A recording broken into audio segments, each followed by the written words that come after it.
Hai Bookworms, welcome to the Cozy Library. Hari ini kita akan kembali membahas anime. Setelah sekian lama gak bahas anime, terakhir tuh apa ya, Garden of Words ya kalau nggak salah. Itu udah lama banget.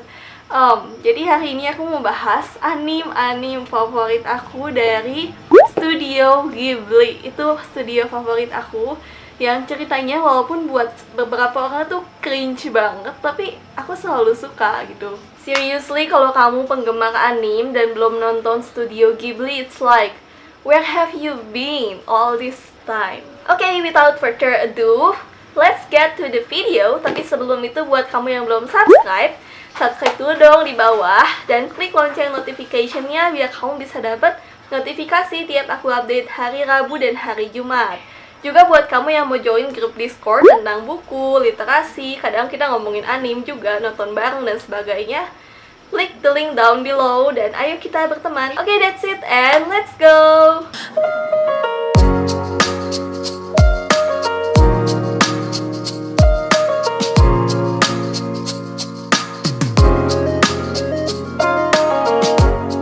Sebelum itu aku pengen ngomong sesuatu.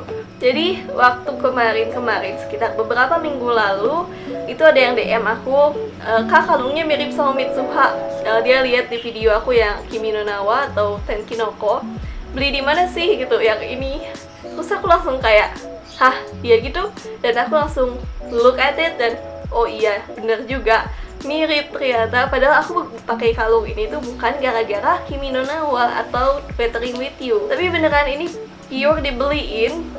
Dan aku pakai ini gara-gara tokoh buku favorit aku pada saat itu dia ngasih ke ceweknya kalung bintang dan aku jadi pingin pakai gitu. That's the story, tapi bukan dari Kimi no Na wa. So I'm pretty surprised, kayak loh kok bisa sama. But thank you yang udah notice, kamu jeli banget. Okay, let's get back to the story. Jadi aku akan list top 10 Studio Ghibli movie versi aku. Ada yang bilang, temen aku yang dia juga suka Studio Ghibli, kalau Princess Mononoke nggak di nomor 1, you are not my amigo katanya. Amigo itu temen. Tapi kesukaan tiap orang itu beda-beda. Dan kadang aku nggak terlalu suka yang combat banget kayak Princess Mononoke. So let's see. Princess Mononoke is somewhere in the top 10, tapi bukan di nomor 1. So let's see my list. Okay, number 10, nomor 10 ini ada The Secret World of Arrietty. Arrietty, aku kurang tahu gimana cara bacanya. Jadi The Secret World of Arrietty ini sebenarnya mirip sama Thumbelina, dimana dia ini seorang manusia kerdil yang nyumput di dalam suatu ruang di rumah orang. Lalu dia harus mencari makanan atau mencari apa yang dia butuhkan ke rumah orang yang dia tumpangi, alias manusia biasa. Jadi buat dia manusia biasa itu sangat raksasa gitu. Nah, mereka ini nggak boleh kelihatan, tapi suatu hari Arrietty seperti klisenya kelihatan sama suatu cowok dan cowoknya cakep. Aku akui di situ cowoknya cakep, kayak tipe-tipe cowok Ghibli yang cool. Sebenarnya yang aku kurang suka dari The Secret World of Arrietty adalah ceritanya kurang finish di antara plot lainnya, kayak digantungin begitu aja dan nggak terlalu banyak interaksi antara si cowok dan Arrietty. Jadi kayak apa ya, it could have been much more than that, tapi Studio Ghibli menghentikan ceritanya sampai di situ. So I don't really love the plot dan the ending. Kayak endingnya itu terlalu unfinished. Mungkin mereka memang pinginnya kayak gitu ya, tapi buat aku itu kayak masih banyak yang bisa digarap dari si plotnya. Aku suka banget ambience rumah Arrietty di dalam filmnya, dan it's such a cute story dan calming buat ditonton. Tapi aku rasa aku agak kecewa sama plot dan ending. Okay, number 9. Ini ada Ponyo. Ponyo juga aku suka banget lagunya, yang theme songnya Ponyo, Ponyo, Ponyo, Fishy in the sea, tiny little fishy, who could you really be? Aku suka banget. Kalau kalian lihat aktris cilik yang nyanyiin lagu Ponyo itu beneran cute banget. Ya ampun. Aku juga akan kasih video linknya di bawah sana, so check that out. Overall, Ponyo ini sebenarnya punya meaningful story tentang bagaimana kita merawat alam dan bagaimana alam pada akhirnya akan kembali melawan manusia karena perlakuan manusia yang semena-mena sama alam. Ponyo is something like that yang aku tangkep. mungkin agak aneh in the storyline gitu, karena ya agak weird karena Ponyo awalnya seekor ikan, atau bukan ikan juga ya, apa ya, makhluk laut eksperimen like that. Dan aku kurang suka endingnya, kayak kurang gitu loh, kayak kurang ada tendangan sesuatu apa gitu. But the plot line is okay dan it's kind of fun kalau kamu pengen nonton salah satu film studio Ghibli yang fun. Ponyo is one of them. Oke, nomor 8 ini kind of unpopular, tapi aku suka banget, Whisper of the Heart. Ini adalah sebuah kisah yang sederhana banget, dimana seorang ceweknya itu bookworm. Suatu hari dia ketemu sama seorang cowok. Si cewek tuh ketinggalan buku dan ditemuin sama si cowok itu. Si cowoknya baca, dan karena itu tuh mereka kenal gitu. Ternyata banyak hal yang sama dari mereka. Tapi yang aku suka dari Whisper of the Heart adalah dia ini membahas tentang penemuan jati diri, dimana si cowoknya ini udah tahu nih dia mau kemana, dia punya mimpi besar. Sementara si ceweknya kayak, aduh aku nggak tahu mau kemana, hidupku mau ngapain. Kok kamu udah tahu sih kamu mau gimana gitu, aku harus gimana dong.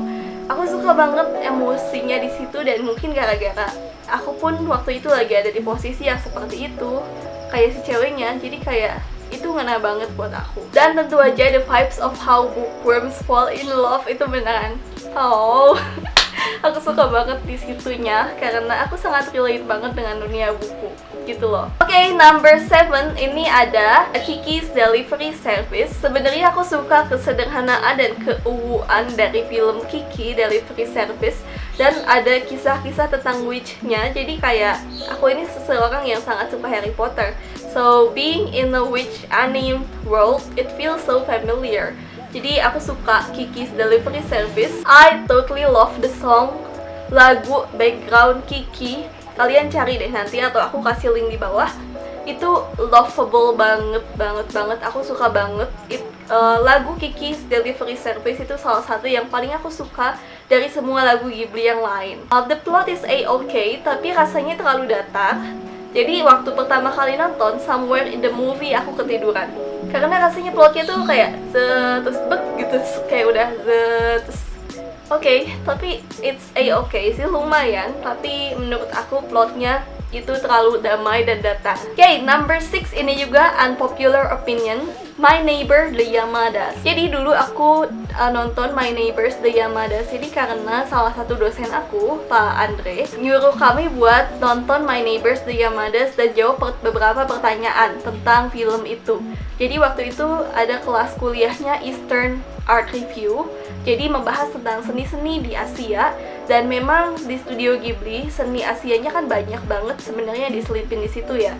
Itu tugas yang fun banget, dan gara-gara tugas itu aku jadi nemu film yang lucu ini. My Neighbors the Yamadas ini akan bikin kamu merasa lagi nonton Doraemon, karena membahas tentang keseharian kehidupan suatu keluarga di Jepang yang kocak juga, dan juga ada tradisi-tradisi tertentu dan pelajaran-pelajaran hidup yang kita dapat waktu nonton filmnya.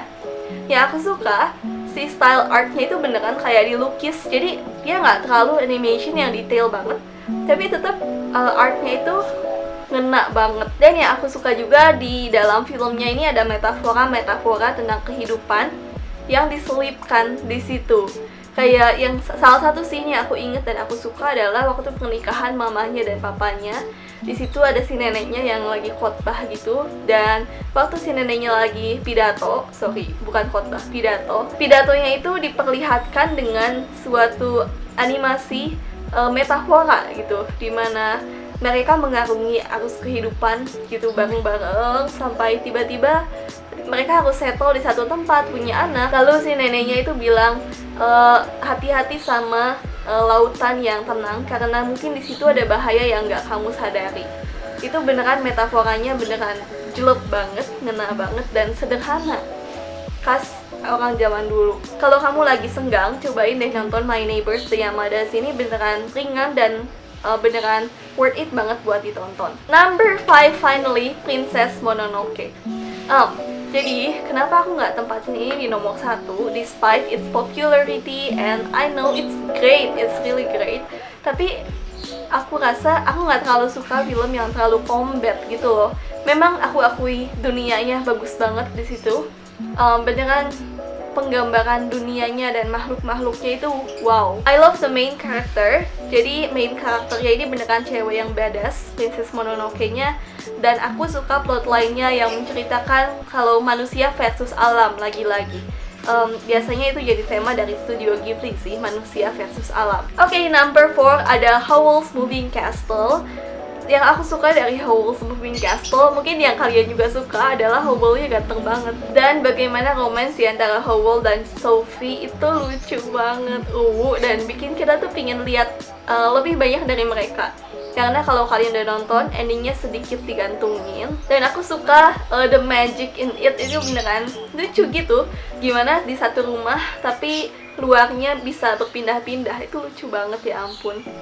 Dan Calcifernya, si manusia orang-orangan sawahnya, juga si rumah kapal bergeraknya itu sendiri, itu lucu banget. Jadi Howl's ini suatu film yang sebenarnya topik utamanya romance, tapi dunianya itu magicnya juga wow banget. Oke, number 3, Nausicaa and the Valley of the Wind. Ini juga menurut aku underrated banget, tapi aku lebih suka Nausicaa daripada Princess Mononoke. Nausicaa juga temanya sama tentang manusia versus alam. Tapi yang aku suka adalah gimana studio Ghibli di sini menggambarkan makhluk-makhluknya, apalagi Omnya. Om itu suatu makhluk yang ada di situ, itu beneran detail banget. Gimana rangka tubuhnya, aku suka lah pokoknya. Dan juga ada lagu Om yang di situ kalau kalian dengerin sebenarnya sederhana, tapi entah kenapa ngiang-ngiang di kepala aku ya. Aku suka banget makna ceritanya, storyline-nya, penggambaran dunianya itu detail banget dan beneran jelas banget.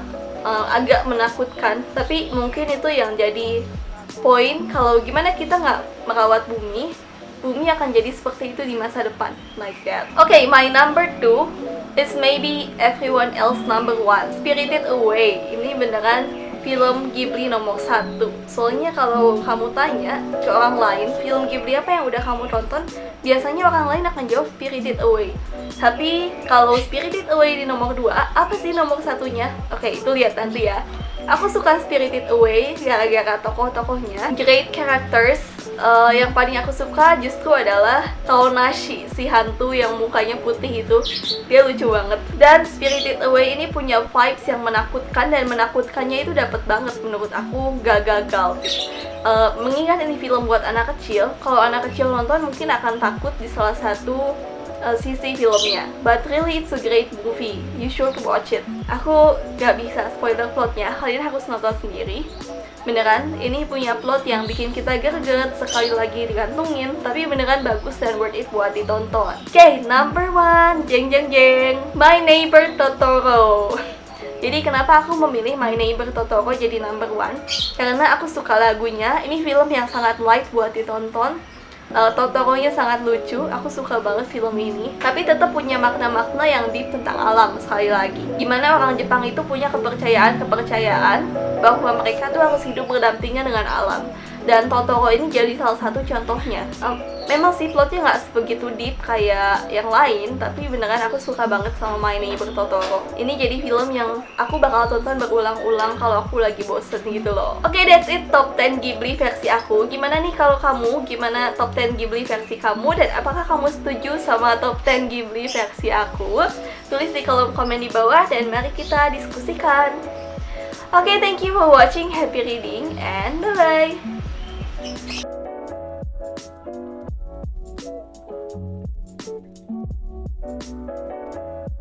Whoa, shooting at it, cause I run it.